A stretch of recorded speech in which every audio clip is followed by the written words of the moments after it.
কাস্টমারের বাড়ি কাজ দিতে যে যা হলো আমার সাথে। তোমাদের কাছে রিকোয়েস্ট রইলো ভিডিওটা লাস্ট পর্যন্ত দেখো, তাহলেই বুঝতে পারবে।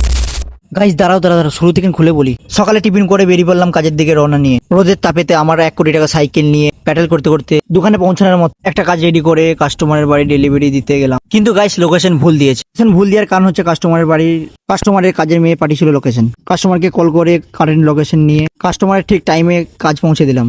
হ্যালো এভরিওয়ান, আরামবাগ ছোট শহরের ছেলে, নাম হচ্ছে আমার সাকিবুল। 100K ফলোয়ার্স কমপ্লিট করে চালাই নিয়েছে 45 দিন। Day number blog 12। দোকানে পৌঁছানোর মতো স্পিডে চার্জে দিয়ে বসে পড়লাম দোকানে। কাজ করতে করতে অনারের কল চলে আসলো। আমরা যে দোকানে কাজ করি আরেকটা দোকান আছে ম্যাডামের, সেই দোকানে কাস্টমার আসছে বলে ম্যাডাম কল করেছিল, তার জন্য বেরিয়ে পড়লাম সেই দোকানের দিকে রওনা নিয়ে। ম্যাডামের ব্যাটারি স্কুটি নিয়ে আমি ভাই পৌঁছে গেলাম দোকানে। সেই মাত্র আমাদের পৌঁছানোর আগে কাস্টমার এসে বসেছিল। দোকান খুলে পরিষ্কার করে নিলাম, যেহেতু দোকানটা অনেকদিন বন্ধ ছিল। অর্ডার নিয়ে চলে আসলাম, আবার দোকানে এসে কাজে বসে পড়লাম। সারাদিন 7 নম্বর হাতে কাজ চলছে।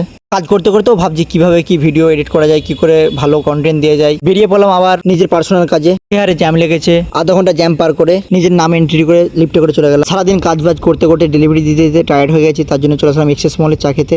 নেক্সট ভিডিও দেখার জন্য সাবস্ক্রাইব করে রাখো।